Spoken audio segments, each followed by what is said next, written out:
The Vibrant Life.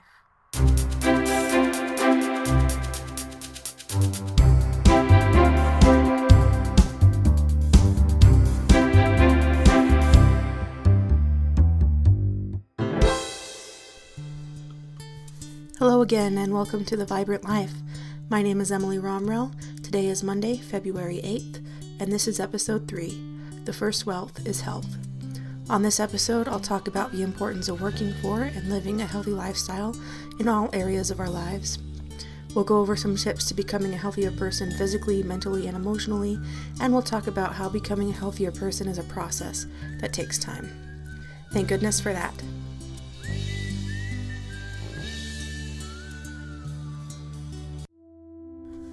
Do you have a list of dead heroes? I sort of think we all do, even if it's slightly weird or morbid. When you read or learn about historical figures, there's something that sparks the imagination and ignites imaginary, yet meaningful, albeit one-sided friendships. And I think these fanciful friendships are healthy and important because they help us to recognize positive traits of others and develop them in our own lives. One such friend of mine is the late, great Ralph Waldo Emerson. I love his writing and his optimistic outlook on life. He had a wonderful way of picking out the simple truths and joys of life, like fruit from a tree, and then offering it to us with open arms to taste. I think he was a great man, and I'm sure we would have been great friends if we had only been born in the same lifetime. The title of today's episode is a tribute to Emerson because it's one of his more famous quotes. The first wealth is health. This is sometimes a tricky subject because the world is flooded with so many ideas of what it means to be healthy and what the right way is to achieve a healthy lifestyle. I'm definitely no expert, and I have a long way to go on my own journey. But this is why I started the podcast. I want it to be a platform where we can learn and grow together. We all know the basics: eat right, exercise, get enough sleep. But it's one thing to know what to do and another thing to make it a working part of your life. I've tried about 100 different ways of losing weight and getting in shape, but so far I haven't created the habits I know are vital. I know I'm not the only one. The only thing we can do is keep on trying until we do build the right habits in our lives. Here's something that I do know. We have to change the way we think. Rather than feeling deprived because we're missing out on things we're used to or comfortable with, we need to recognize the need to build something new and better, and we should be excited about it. As humans, I think perhaps our greatest strength is our ability to adapt and change, our ability to make choices in our lives. Isn't it wonderful to think that whatever we are or wherever we are right now, we're just one choice away from becoming a better person? And it's important to start small. Choose an apple instead of a cookie for a snack. Go out with friends instead of choosing to stay home inside your comfort zone. If you catch yourself thinking a negative thought, replace it with 2 good ones. These small choices we make daily are what our lives are made of. Little by little, we can transform ourselves into the people we want to be. So let's take a look at the 3 biggest areas of a healthy lifestyle.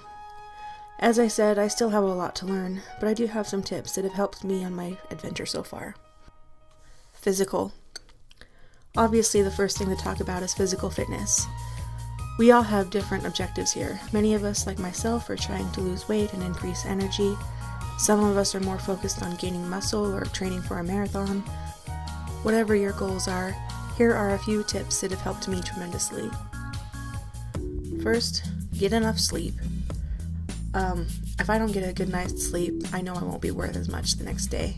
Sleep is vital to staying alert and focused. It allows our minds to analyze the events of the previous day and prepare for what's coming next. If your body's tired, your whole life will be tired.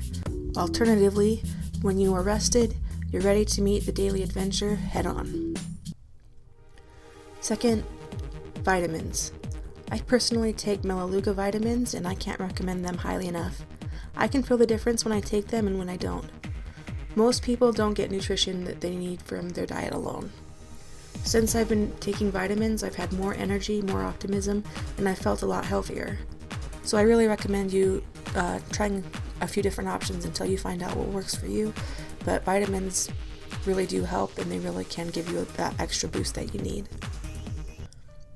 Third, regular meals with fruits and veggies. Just because you take vitamins doesn't mean you don't need to eat right.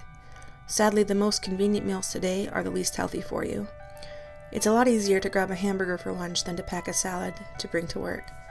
But personal experience has proven to me that when I make the time to eat healthier meals, I'm more satisfied and I get hungry less often.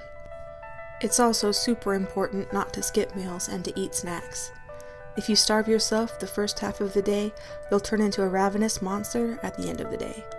Hunger is real. Give yourself time to enjoy food the right way, and you'll be a happier person. Fourth, get active. Be involved. Exercise is one of my hardest things. I have an office job where I sit at a desk 8 hours a day, so when work's over, I'm mentally tired and I don't feel much like working out or exercising. But that's exactly what I need to do. I have a gym membership to Planet Fitness, and I think they're great. I've noticed that when I go to the gym after work, I'm re-energized and my body feels refreshed and ready to take on the evening part of my day. But that's what works for me. You may be different. A lot of people prefer to exercise early before work. Some people like playing team sports like soccer or basketball.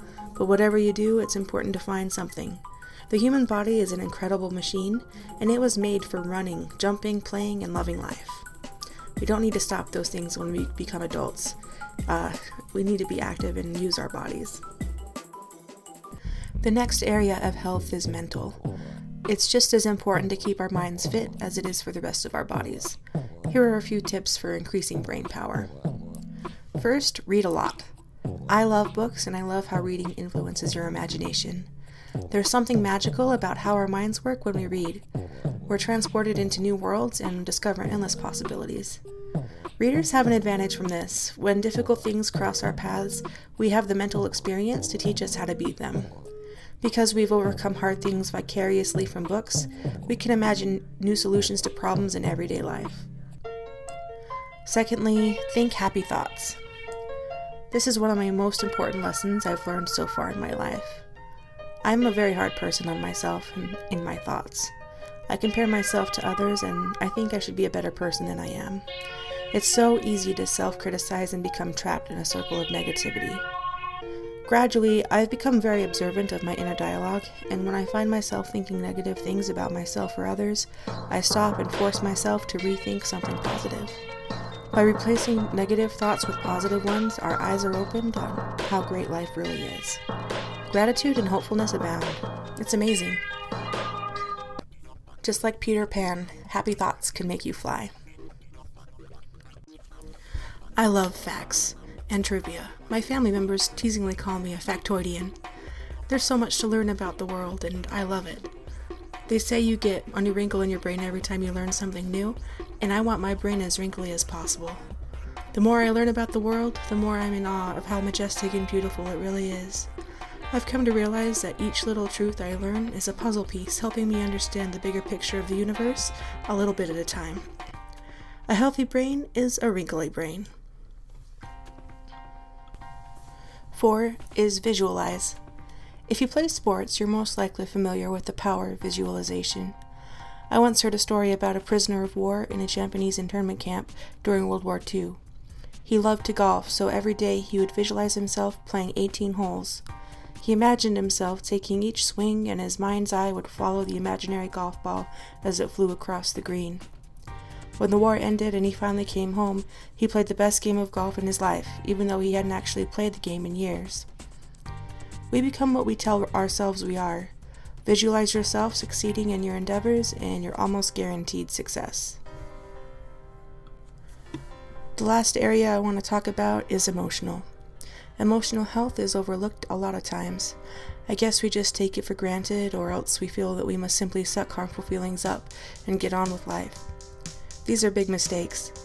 We can never live a vibrant life until we can face our emotions. Here are a few tips for a healthy heart. First, cultivate special relationships. A lonely life is not a healthy life. Our relationships with others are our most valuable possessions. Make sure that the people in your life know how much you care about them. Make time for them and support them in the things that they are involved in. Listen to them and share your own thoughts and feelings. We're all here to love each other and to help each other reach our vast potential. Second, let go of emotional baggage. This is hard to do. Hurt is inescapable sometimes, and once something has hurt us, we tend to carry that hurt with us. But when we choose to carry hurt, we're unable to carry compassion and understanding. It helps me to remember how human we all are. We all make mistakes. I'll try to forgive you your shortcomings if you can forgive me mine. Then we can move forward together. Third, recognize, accept, and act upon your feelings. Sometimes we may not realize how much our feelings are holding us back. We may be angry at something for so long that we forget the anger and think what we are living is normal. This isn't healthy. Once we can recognize and accept our feelings, then we can deal with them. We can talk things out if we need to. This can also be very difficult, but our lives would be a lot healthier if we accept our feelings and then deal with them. So, as you move forward in the week, maybe you can take a few moments and seek out some opportunities to make healthy choices and changes in your life. Start small and see what happens. And if you feel inclined, share your experiences. I'd love to hear how it goes. Comments are always welcome on vibrantlifepodcast.com. Next week, episode 4, The Happy Medium, will air on Monday, February 15th at 8 a.m. Mountain Standard Time. My name is Emily Romrell. Don't forget to live the vibrant life.